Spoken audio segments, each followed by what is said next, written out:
ziar kontaanee jox cër mbokku àdduna ziar kontaanee jox cër mbokku internet yu C'est le bon TV kon mbokkum réew mi ci seen C'est le bon TV ñuy faral di wax ko am ñaari junni yoo mayal ku la neex waaye soo bëggee dégg dëgg jàppal C'est le bon TV la chaîne du peuple la chaîne de la vérité. seen émission mbedd mi nag tey comme nu nga ko faral di defee ñu am ci ay gan yu spécial ndax émission mbedd mi day révéler li xew ci mbedd mi di xew ci askan wi ñu koy génnee muy la voix des sans voix. kon nag bu dee gan nga ci chaîne bi dawal gaaw nga abonné ndax doo lay jën ndox la doo lay saxaar raay la waaye doo lay chaîne YouTube wala site internet abonnement la commentaire et partagé ndax lu baax yombul te fii jàmm dong lañ fiy wax salaam ak lu développé réew mi rek lañ fiy wax surtout nag émission mbedd mi muy kaddu ñi amul kaddu kon mbokkum réew mi di ko def ak doomu ndeyam le grand Tambalaay Sabé borom le 19 ki ma xamante mooy mbay logique nga xam ne dama naan sant Thiam boolewu ko ci mbaar mi daa mën a xel ci pire muy talent la am. doon ngénte nag barki Dembo Ndiaye toj apix si xar ko ñaar xam naa dina gërëm sant ñi nga xam ne ñoo jàpp ci bis bi waaye nag balaa loolu dama naan sunu gan wala ma ni mbay na nuyoo ba pare ñu soog a nuyu gan gi mbay su ma ne leen nuyu naa la loo may wax. asalaamaaleykum mbokk Sénégal asalaamaaleykum mbokk àdduna ñu nuyu ñëpp di siyaar ñëpp di nuyu ñi nga xamante ne ñoo nekk fii si cité apix bi yëpp ak ñi nga xam ñoo nekk ci ginnaaw cité bi ñëpp daal ñu leen gën ak ñëpp xam ñu ngi ñuy bëggee rek. ñu leen di nuyu bu baax a baax di nuyu waa diaspora bi. ñi nga xam ne ñuy bëggee di sonn ci ñun. yaa jël seen i connexion. Adama laa Lyon. waaw ñu ngi koy gërëm bu baax a borom Paris. waaw di nuyu Mami Salam ñëpp. Mami Salam Suède. Pakala. Seen. ak sama doomu ndey. Aliou Seyde Laurence Mendy ñu koy siyaar bu baax Laurence Mendy ak Mansour Diop numéro 2 ca Mbour. ku baax a ngi noonu waaw Mansour Diop numéro waaw ca Mbour. ku baax ñu koy bëggee Pape Sène États-Unis ñëpp rek ñoom Lassana Cissé Mor Silla tout le monde ku lim doo matal. di siyaar ñëpp di siyaar Yande ñëwoon na ci bis bi daanaka moo jëli ji woon xale bi ci otoom bi ñu ngi koy siyaar bu baax def na lu baax. mais dégg naa toj nga apix de. dëgg la dafa ko def mu ne bon avant maa commencé dama ne képp ku sa fondation baaxul bu nga xoolaat ko ndax dama koy yëngal. da ngaa yëngal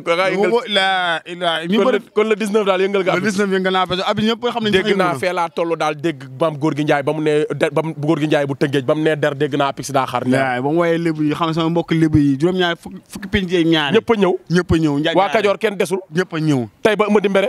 tey ba Amady Mbere ñëpp a ñëw. keroog ba mu woowee lébu gi. dégg naa kenn desul fu waay jaar di naaw ñii di naaw jaar nañu ñaaw. dégg naa nag soow su bari nga gardé woon pour ku daanu rek nga sëlam ko. soow saa ngi nii laaj damaa woyal ba pare jàkkaarloo pël bi. ku woyal soow mi. Babacar xanaa nekk terminus. Babacar neex soow terminus 61. waaw boo ñëwee ba foofu rek. terminus 61 bi incha allah dina xale boobu moo mën a woyal. tey rek laaj nañu. xale bi moo mën a woyal. tey jii ba wéef bi laaj na ma ne ku la woyal. soow mi jarta suukar bu ko woyalee. déedéet. kon nag mbay noonu la ñuy entraîné noo def ñu ubbi ko ndax ndekki moom daa war a neex. te ku la dig ndekki bu la nee di nga añ war nga koo mën a gëm. tey nag li ñuy waxtaanee mooy actualité balaa ñuy jox suñu gan gi ñu nuyoo ñu def sommaire. actualité lañ mës a waxtaanee waaye nag tey dinañu waxtaanee dundu gi ci wàññi gi ñu ko wàññi ndax ban impact la war a am ndax commencé wul dem ay effets yu négatif ci askan wi kat à qui la faute. à qui la faute loolu il faut ñu laajte ko waaye nag balaa boobu aussi dinañ waxtaanee discours Ousmane Sonko bi nga xam ne def na ko mooy conférence de presse yeewu askan bi am ay wax yu mu ci wax jëmale ko ci état bi defaat ay révélation daal di focus loo tamit jeunesse bi ci lan la ñu war a wax ndax ci 3e mandat wala ci li nga xam ne mooy malversation ak yi nga xam ne mooy scandale yi nga xam ne nguuru Sénégal ñu ngi koy def est-ce que ci loolu la ñu war a wax wala ci lan la ñu war a wax dinañ ci laaj seen xalaat ñi nga xam ne ñoom nekk ci plateau bi li ci des encore dinañ wax équipe nationale ndax dañoo ne ku wàllu mburu tudd dëkk te suñu équipe bi dafa dem nag jongante ji ndax jongante moom ndam rek lañ ciy sàkku dinañ ñaan xool lan moo waral ndam li ñëwul ak lan la ñu war a mën a wax ba nga xamante ni dinañ indi ndam li ki ñuy dalal nag Lamine la dëkk Yeumbeul Sud nekk conseil municipal ci Kër Massar et aussi nekk aussi responsable des jeunes yi nga xam ne ñoom ñoo nekk fi nga xamante ni moom mooy Yeumbeul Sud des jeunes de Pastef donc Lamine dañ lay bàyyi nga nuyoo nga gën a présenté wu asalaamaaleykum. asalaamaaleykum wa rahmatulah. Kona maa ngi lay nuyu d'abord. di nuyu sama grand Babacar. di rafetlu invitation bi. di nuyu suñu mbokk internet yi ñuy seetaan.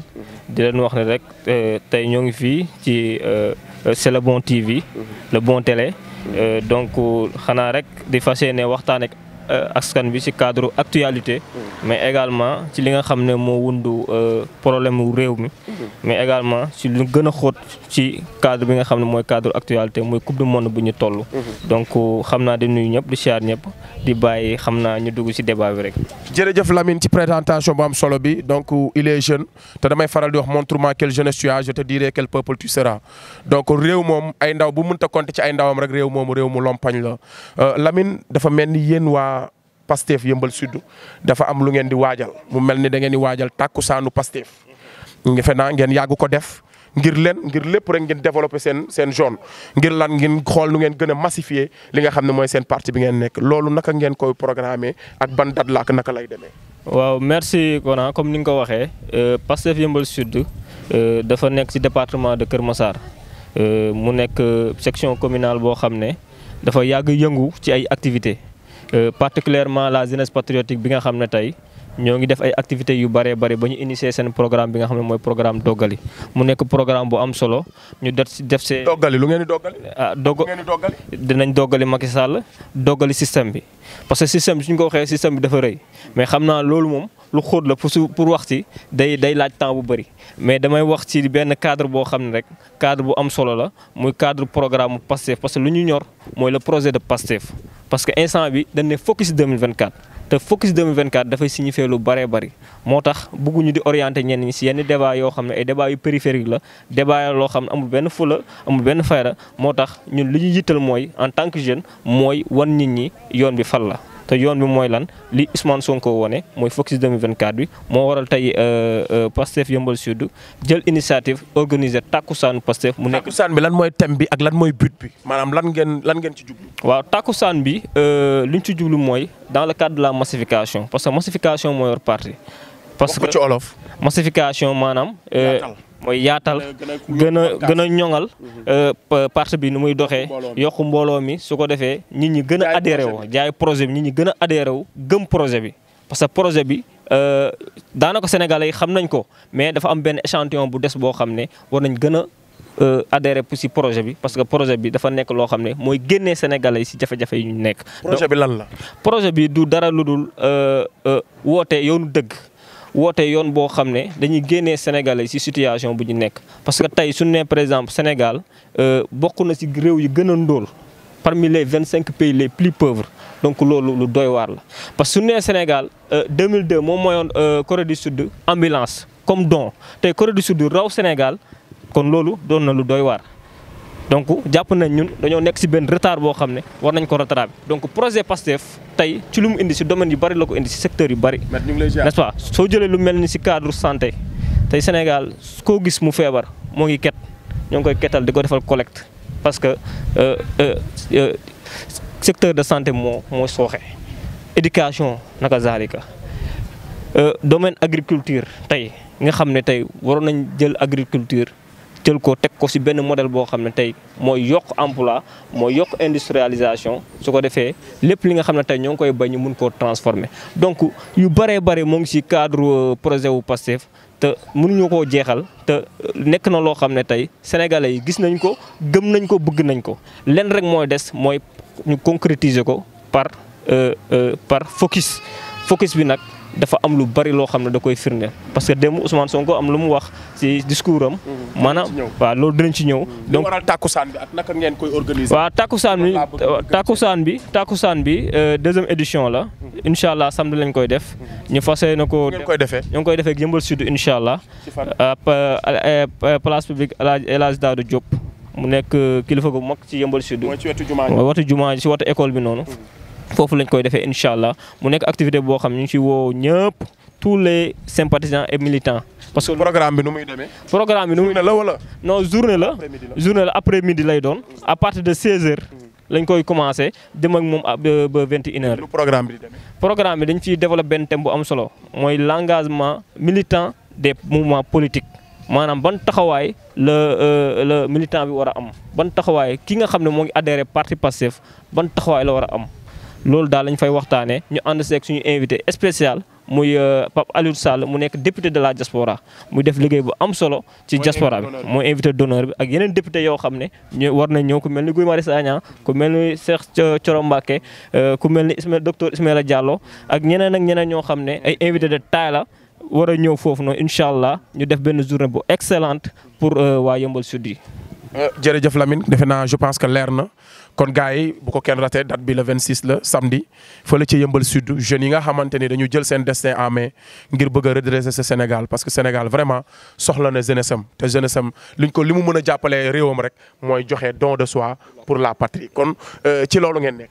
waaw si don de soi pour la patrie parce que déjà activité bi ni ñu ko organiser rek dafay jaaxal ñu bëri parce que Pastef dafa nekk parti boo xam ne nu muy doxee mooy le don de soi pour la patrie. parce que mooy lan. mooy maanaam joxe sa bopp ngir sa réew. wallaay ndeysaan. joxe sa bopp ngir sa réew parce que soo yoree sa alal war nga jàpp ni sa alal boobu noonu war nga ko yéene réew mi ci lu bëree bëri kon loolu mooy signifier don de soi pour la patrie. kon loolu leer na mooy li El Hadj Abdoul Aziz Dabakh daan wax naan boo nee ci gaal mbay. bul ñaan gaal gi mucc da ngay ñaan bul ñaan sa ëmb mucc da ngay ñaan gaal gi mucc ndax su gaal gi muccee nga mucc sa ëmb mucc kon nag réew mi buñ ko bëggee defar ñun ñëpp ñooy bàyyi suñuy intérêt personnel ñëw ci l' intérêt général ndax intérêt général bu développé rek kenn ku ne sa intérêt personnel di nga ci mën a jot ndax li doxalul réew mi rek mooy benn groupe de personnes ñoom ñoo accaparer les biens publics daal di koy li kenn ñëpp war a dundee kenn ne ko dënneex lekk du mujj fenn kon Lamine je pense que programme bi noonu lay demee et je pense que aussi dina am réussite ndax gis naa ni ay jeunes yu am engagement ngeen et jàpp naa ni sax genre école de parti la parce que li nga wax ni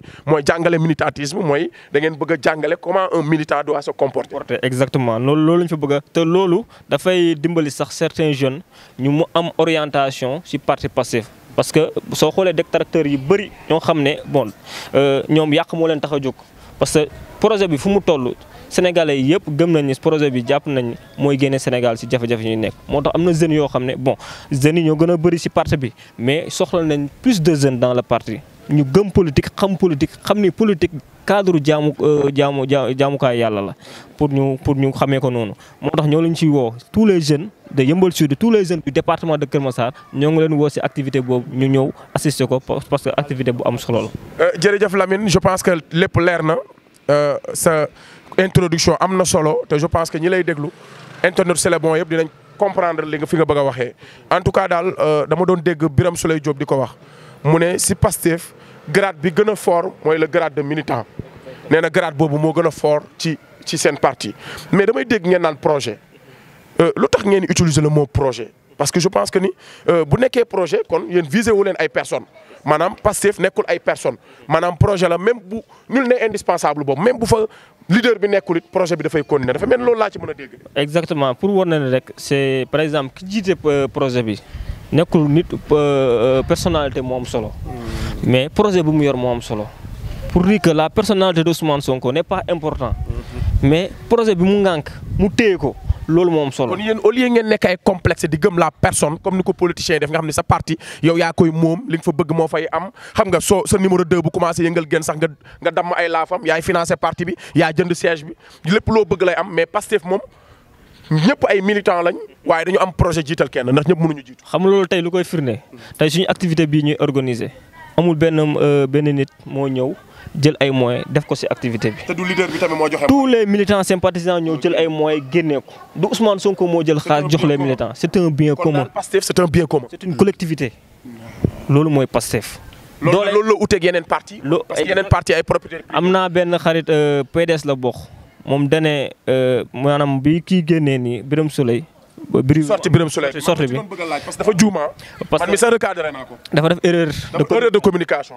bu mu wax parler avec le cœur. avec le cœur exactement. parce que man baal naa ko ndax xam naa engagement am donte nag def naa live redressé ko recadré ko.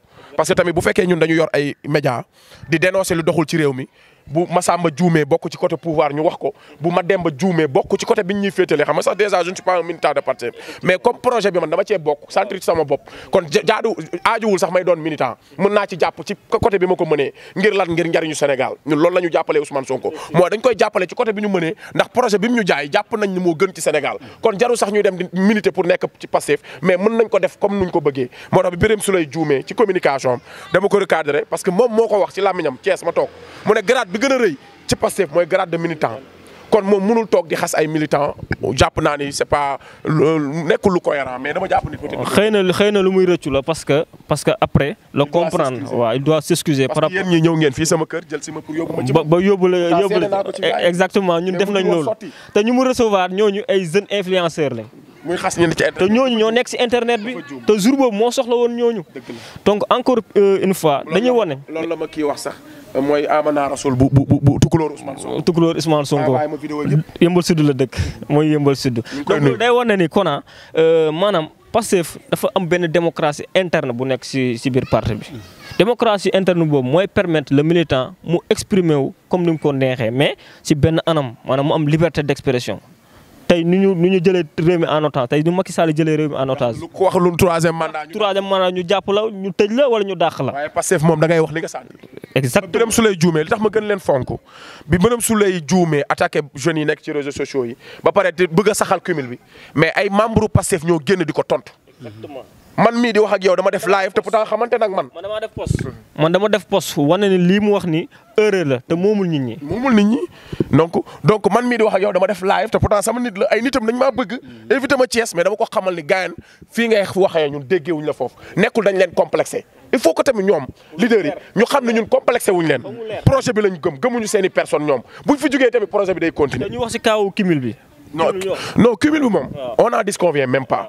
amul ay lii maanaam li ñu wax sénégalais yi wax nañ ko sénégalais yi ñoom la rek li leen sénégalais yi yéene moo ëpp ay député ay maire su fekkee nag confiance sénégalais yi ak bëgg sénégalais yi dañ ko bëgg a jëndee ay député ak maire mais seen affaire la mais nañu xam ni loolu waxeet la parce que ñoo ko def ci seen article 17 ne même seen biir parti Pastef dañ fa tere cumul maanaam ci biir parti bi dañ fa tere cumul kon yow mi tere cumul sa biir parti kon waxuma la ay poste nominatif wala poste électif kon askan wi li ñu waxante ak ñoom mooy on est différent des autres Pastef looloo tax xale yi gëm leen mooy dañoo ñëw nañu on est apolitique ni ñuy defee politique bi baaxul dañu bëgg a indi beneen système bu bees te système bi nag bu bon bi cumul des fonctions da cee bokk kon Birame moom mooy xool rek moom ak sa waa ji Bada Beye ñoom ñooy xool rek buñ bëggee bokk ci mbalit système mu mbalit bi ñoo xam mais li ñu waxoon sénégalais yi mooy ñoom duñu mus a def cumul loolu la ñu wax sénégalais yi Ousmane Sonko wax na ko bind na ko ci programme jot na bind ko ci seen article 17 règlement intérieur du parti kon ñoom ñoo xool daal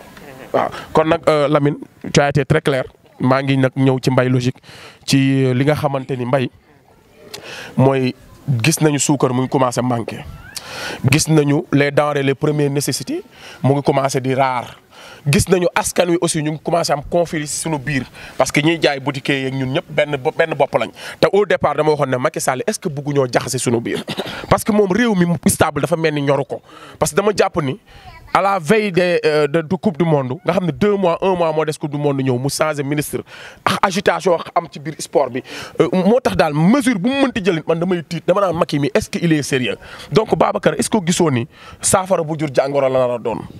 waaw li ñuy wax Macky Sall day làmbatu maanaam da doon doo daax ba yàgg mu réer ci biir doo daax. kon yow li nga waxoon jugoo ci. juguma ci de. xamul fu muy naanee. non Macky Sall xamul fu muy taxaw. parce que mais boo doo daaxee ba timis jot xamoo fooy naanee ba gars yi duñ ñibbi balo. gars yi dañoo ñibbi bokk fa moom mu nekk poto di wër poto bi muy war a naanee. fi nekk nii Sénégalais seen esprit ak fañ toll moom dañ koo dépassé maanaam si boo xoolee daal. parce que maanaam moom day def loo xamante ne Sénégal dañuy xam ne day def ba pare ñun Sénégal mel ne kii ab xale moo wax wala dara moo wax. duñ ko sax fullaal wala nga mujj gi ay. da nga naan mënoon na ko vocal sax mënoon na ko vocal wax ko jarul sax di woote di parce que loolu budget bu mu génne noonu loolu xajoon na si Sénégalais yi yow suukar benn ki yor suukar bi nekk fii ci biir suufu Sénégal di jaay lu ko neex ñaar ba mu fi nekk bi léegi mënuñu am beneen 2e usine wala 3e usine boo xam ne nay produire suukar te suukar mel ne day dof ci dëkk bi danañ koy bay am yi ñu importe di ñëw mais ba tey même usine bu fi moo fi nekk di kii suukar.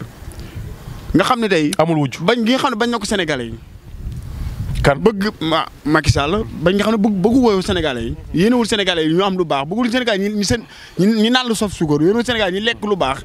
di jaay ciment daan fi jar ay 2000 2500. ñu dem tey am ñetti usine ciment tey Dangote bu mu ñëwee dafa bëggoon wàññi ciment bi lu mu koy jaay. 2000 dégg naa ñu ne ko du ci dem. dañ koo woo ne ko fii sa morom newu fi dama bëgg nga jaayee li sokk sim di jaayee mais kon koy ko yéen moo état bi yéen moo askan wi kon yow bu fekkoon da ngaa bëgg tey location mën a wàññeeku ba Dangote waxee loolu da nga war a Dangote li wax laay def parce que suuf la yaa ko moom gis nga Qatar lam def ba am ci fulla Sénégal bu ko defoon romb ko foofu. dinañ ci ñëw.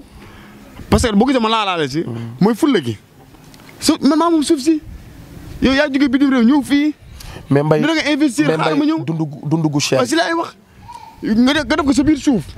ba pare jëlaat di koy jaay askan lu la neex te état bi Sénégal si boppam di xam ne yow yaay jaay lu la neex si biir état si biir Sénégal te waxu la dara te yow si biir suufu Sénégal nga koy defee loolu mooy ñàkk fayda am ful la mooy damay jaay saako ciment 2000 francs laa bëgg a jaay sama dëkk mënoo ko nga buddi sa usine yóbbu ko usine bi antunu ko mënu koo yóbbu fos da koy jaayee parce que Corée du Sud xam nga Corée du Nord bi fa américains yi ñëwee dañoo waxoon 25% la ñuy def seen pétrole bi mais ñoom dañu gagnant la ñuy def américains yi ñu ko def ñu ne kon dem leen ñu ñoom moom suñu pétrole ñoom moom suñu suuf mujj gi dañoo ñu retourné waat ñëwaat nag ay 50-50 lañ koy def mais loolu mooy ful la mais imagine suukar tey lu muy jar fii xoolal suukar fan lay jógee Richard Toll ceeb bi fan lañ koy bayee fii kenn du ko laal Mbaye ndox maa ngi nii waalo. ndox maa ngi nii lan buñ la joxee facture nga yóbbu. KMS 3 moom la ñu doon xaay. ndox maa ngi nii ndox maa ngi nii boo fii ñu taxaw fii doon ni boo gasoon léegi ndox. fii ndox la mun a ci ndox nga toog nii xanaa xamoo dañoo sëkk fii yi monté fii nii électrique yi boo bësee moo ëpp pression sax ñun bu ñuy jaay seen eau lu mu ñuy jaayee ndox tubaab bi la jël ndox mi jox leen ko mu jël ko jeex xul tubaab bi ñun buñu balaa ñoon naan problème la ñu la indi ay facture ay 80 000 90 000 ci réew moo xam ne toll Sénégal tey ma xam boo amoon fulal tey ji ndox kenn war ko fay si réew ci ndox nga toog nii Mbaye nga toog ci ndox di fay ndox nga toog ba pare waalo ndox mi la ñuy roosee suñu suukar si di ko roosee ceeb bi di ko roosee tomate te kenn mënu koo laal Mbaye ci ndox nga toog nii mais ñun est-ce que duñ tëj seen yi ñuy bàyyee fii yëpp génne usine yëpp tey importé est-ce que tene aussi ñun Mbaye si ndox nga toog de loolu mooy ñàkk fayda maanaam njiit réew boo ko nekkee da ngay am fulla sa bopp réew mi yaa ko moom suuf si mën na def lii mënul def lii nga ne ko bàyyil ba keneen ñëw mën def ko mais kon Mbaye mais jax suñu commerçant yi fi ne nii boo génne fii commerçant bi dama la bëgg a jaayee du la ko jaayee man sama ngénte tey lu ne laa lu ne nga daj lu ne rek Mbaye xool caméra bi Macky Sall war naa ngénte mu jàpp prix yi maanaam bu doon dafa seer sax nga ñëw jënd mais da ngay ñëw ñu ne la jaayu ñu la parce que Macky Sall moo demal ci Macky Sall mu jaay la danaan la demal ci Macky Sall mu jaay la dañ koo denc man sama liggéey ndey ak sama njàmbaar ak kon sama doomu ndey ko naa moo tax ngeen fexe na nu ba ngénte nag mais bu doon Macky Sall sama ngénte du déedéet bu doon Macky Sall kese doo ngénte lan moo xew ba léegi ku am doom bëtal ko réew mi neexul waaw bu njëkk da nga daan am doom réew wax dëgg fi yàlla benn tali la fi defaroon waaye da ngay ngénte waaye da nga daan ngénte si jour boo amee doom mën nga neex nga ngénte ko si jour te da ngay njoganalu ba pare nag ñamu mbaam daraan am poli daraan fees bay tuur si suuf fan nga romb ñamu mbaam dañoo banque de mbaam yi ci bopp ñoo la gën a xam ne réew Macky Sall neexul waaw mbaam yi barki Serigne Mbaam man ngay wax dañoo mënta wax rek mairie léegi dañuy jël ay soo di def abonnement barki Serigne da koy dugal soo ci kër dugal soo ci kër nga defar ramassage bi yàgg ba sequ ñëw ñun ay soo yow yaay wóor sax fan la mairie njaago bu nekk ba woon ba mën koo jox ñoom mbaam ndax sonal la jërëjëf Mbaye xam ne réew Macky Sall bi naka ne Macky Sall ku mënul baw lu yàq yow jërëjëf Mbaye gaaroo gaar geeroo geer ragal du dem geer gis nga Mbaye li ngay wax ni bu ci waat desee woo ma ma waat ko Lamine li ma lay laaj mooy discours Ousmane Sonko parce que dafa mel ni recadré waat na leen nee na débat yi nga xam ne débat terre à terre yi nga xam ne ñu ngi leen ci woo bu leen ci wuyu dafa am débat bu gën a important mooy scandale yi nga xam ni ñu ngi koy def muy si foncière bi muy ci jënd armement bi ñu mujjee jënd mu yooyu la ñuy nëbbee ay détails dem na sax ba ne assemblée nga gis ñu député yi nekk fa yu yeew yi di wax lu am solo di kaasal askan wi di wax di def ay déballage mais ñee ay waxu Sweet Beauté la ñuy wax ak yooyu est-ce que yéen tamit du ngeen déglu si mesures yooyu parce que gis naa aussi am na patriote yoo xam ne dafa mel ni dañuy fàtte seen i priorité dañuy topp ci futilité bi ba mu ëpp ak ki nga xam ne mooy buzz bi. waaw mooy lu may wax rek Kona ñooñu la plupart c'est des gens yoo nga xam ne comprendre focus bi lan la te Ousmane Sonko da leen ko déclaré bu yàgg ñoom ñi nga xam ne ñooy militants yi moo tax ñoom focus bi foog ñu gëstuwaat xam focus bi lan la parce que soo xoolee première avant muy def conférence de presse bii nii waxoon na si ay scandale wane ne gars yi lii mooy jëfin gi ñaaw gi nga xam ne nguur gi moo koy def donc loolu moo ëpp solo ci leeral moo gën li nga xam ne ñoom ñoo ngi ci yóbbu affaire Sweet Beauté waa ji lii laak nangam mbir mi du foofu parce que Sénégal lu gën a doy waar soo xoolee la plupart ñuy intéressé wu léegi ci gouvernement ay nit lañ loo xam ne ci beneen secteur lañ ñëwoon.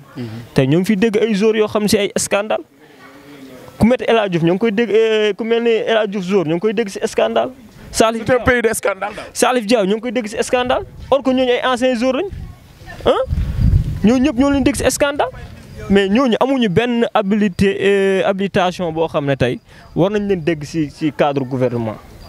ci ay marché yoo xam dañ koy gagné mais est-ce que tamit yéen patriotes yi aussi tamit des fois duñ leen di sànni benn ballon de sonde rek ngeen da ngeen xaw a nekk ku spontané wala émotif ba nga xam ni da ngeen bëgg Sonko wala bëgg projet bi de telle sorte da ngeen bëgg jooni rek ngeen bëgg parce que débat étage la pour man est-ce que du ngeen répondre au lieu que ngeen répondre ci ay affaire de Sweet Beauté wala dara est-ce que du ngeen parce que tamit ñoom it débat bi dañuy bëgg mu nekk débat bu suufee du bëgg mu nekk débat intellectuel parce que dundee say nelaw du bëgg nga yeewu mais yéen aussi est-ce que jotul ngeen gën seen même tàkkusaan bi ngeen def ngeen gën a sensibiliser nit ñi ci yan débat moo gën a lekk débat yi nga xam ne moo gën a am solo. waaw mais focus bi loolu moo ko gën a yëkkati sax activités yi ñu initié tey su fekkoon dañuy toog rek di xaar détracteurs yi di wax ñu leen tontu du ñu avancer du ñu organiser activité du ne tàkkusaan du ne massification moo tax tey patriotes yi soo xoolee ci Sénégal les zones les plus reculées sax da ngay xool ñoo ngi fay installer ay cellules ay coordination pour parti bi gën a yaatu.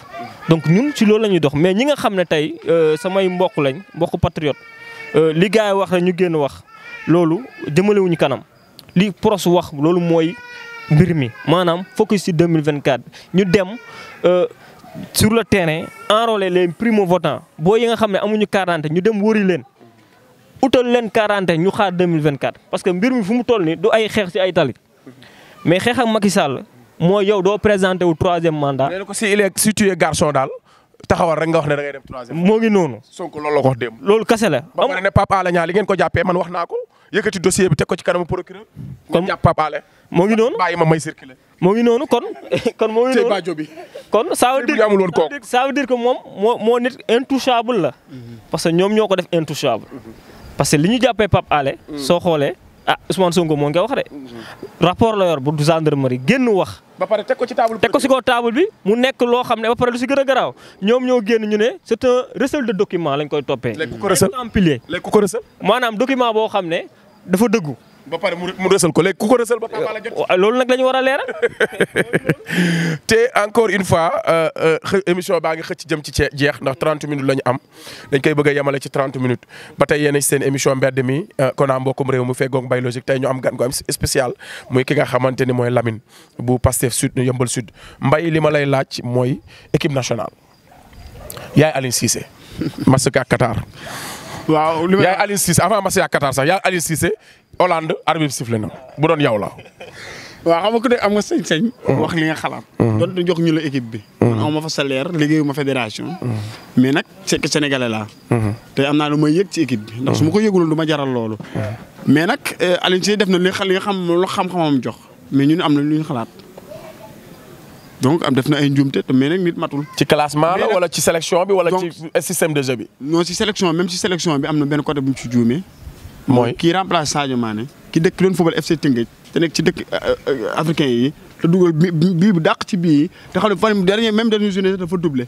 nekk koo xam comme genre football Sadio Mané la kooku la waroon jël ko à la place kuñ ko fekkee. kon ci sélection bi condamné nga ko. bi si topp mooy Krépin Diatta bi ñu dawalee ak quelques minutes ñu dem ba xam ne temps bi muy def ci njeexital. Krépin Diatta ba moo waroon génn Boulaye Dia ñëw taxaw place am. ki sant Ndiaye sa xees. Elimane dem pointe ji. Pape Matar Sarr dugg place Cheikh Kouyaté. bu ko defee xam ne Pape Matar Sarr dafa oyof dafa am na vivacité. kon yow bu doon yaay Aliou Cissé lii ngay def am na vivacité dina mën a dox mais benn porte lañ am bu tijjee mooy Ismaïla Sarr donc Krépin Diatta dafa faussé Aliou Cissé.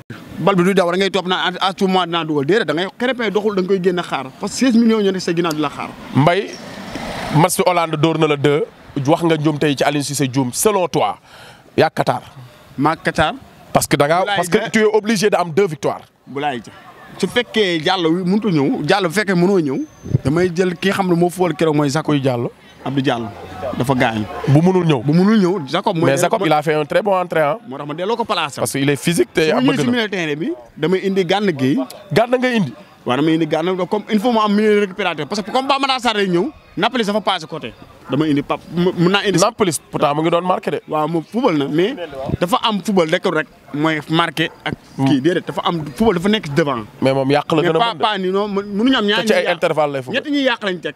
moo tax dañuy am problème ba bu lay jax day jàmbaar moo tax muy jël ci di dem. même kii tamit Ismaïla Sarr dafa mel loolu moo xaw a sonal. Ismaïla Sarr dafa jël si. te bu jël si day ñëw dal ci kawam. mais nga yaakaar ne manqué woo Sadio Mané. Sadio Mané waxatuñ ko moom daf ñu yóbbu coupe du monde tey lañ dem toog match ci Bayern lan moo xew ba Sadio Mané di mel ni bool bu daanu di tël ba gaañu. est-ce que gémmiñ jàpp ko. da match que ne wax ko ci man mënu ma fa wal génn mu génn ko.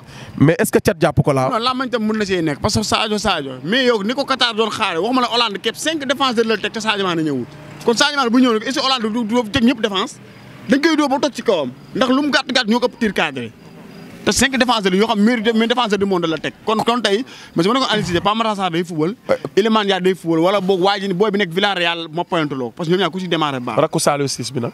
Pathé Ciss mën na xaar parce que football tamit comme deuxième match. Mbaye 11 jours nga am de te ñi nga wax ni daa bari de 11 nga am de. non non déggoo ma ne la. ñi nga wax ni xaw naa bari de. bu fekkee Iliman Ndiaye départul damay indi ki nekk Villarreal. bu fekkee. Villarreal kan la ci boo ko wax rek am na lu tax. Villarreal moom kooku moo remplacé Boulaye Dia foofu Jackson day pointé. mooy numéro 7 Boulaye Dia football excentré parce que am na mën na ballon péri am na vivacité. Ismaïla Sarr de la fa mu nekk. Matar Sarr ñëw yor ko fisee ko mën a. Papa Abdou Cissé Koulibaly ak Sabaly jeex na li may wax ji. ngeen Sénégal a ngi nii de 17 millions de Sénégalais 17 millions d'entraîneurs Mbaye a ngi nii nekk dafi El Tactico ba toog. non dama lay wax. maa laaj yaa ma laaj. kon kii nañ xool nuñ ko joxee équipe bi. Lamine émission baa ngi jeex mais di nga joxe sa xalaat aussi ci coupe du monde bi. comme am nañ défaite ban solution ak ban programme lañ war a teg pour mën a génn. waaw man Kona su ma déggee Mbaye day mel ni Laye Diaw laay déglu quoi. day mel ni Laye Diaw laay déglu. def na pronostic bu am solo ah. fit moom ku ko ëpp fit ak gisuma. waaw def na pronostic bu am solo man li ma gis ci équipe nationale bi. je pense qu'on a une bonne équipe. mais soo xoolee problème de coaching la ñu am. te Aliou Cissé ku dëgër bopp la du déglu. loolu mooy problème parce que soo xoolee ci conférence de presse bu mu def moom moo ngi topp effet populaire bi te léeg-léeg football da ngay suivre effet populaire bi. léegi yow Aliou Cissé kan lay déglu Lamine. non ma ne léeg-léeg football. non da nga ne Aliou Cissé déglu léegi kan lay déglu yéen ñii ak Babacar mii ak classé nii ba tax. waaw yéen la Aliou Cissé déglu. non dina déglu. mais am nañu seen xel match ci football. Aliou Cissé laa yoroon yéen déglu yéen lay déglu yéen. waaw man mi jour bu mag laa woon. jour bu mag laa woon football rek laa xam. 17 millions sénégalais yëpp ku nekk teg sa 11 Aliou Cissé déglu leen. Aliou Cissé fa la mi moom bañ a kañ jox la gaynde mu jël ko. gaynde moom moo nga jëlee gaynde. équipe bi ku ma ko jox ma classé ko. 26 gaynde. Lamine non Lamine attends il faut respecter les gens Aliou Cissé mënul déglu 17 millions de coach. mais déglu ma Aliou Cissé dañoo am confiance ci moom jox ko équipe bi da ngeen di am confiance ci moom. bàyyi ko mu classé bu classé Aliou Cissé nii mu ñàkkee xam dara de man bëgg naa ko. bay lem neex na waaye kenn du ko diwoo te ku naan butéel bi jaaxaan Lamine dugg nañ ci temps bi sax génn nañ 30 minutes yi Wan Elis mu ngi ñuy signaler waxtu wi donc ñu wàccee jotaay bi rek xam naa ni ñu nuyu ñëpp sant ñëpp encore une fois di wax ni ku am ñaari junni yoo mayal ku la neex mais soo bëggee dégg-dëgg jàppal C'est le bon TV Wan Elis moo nekkoon ci cadrage bi merci.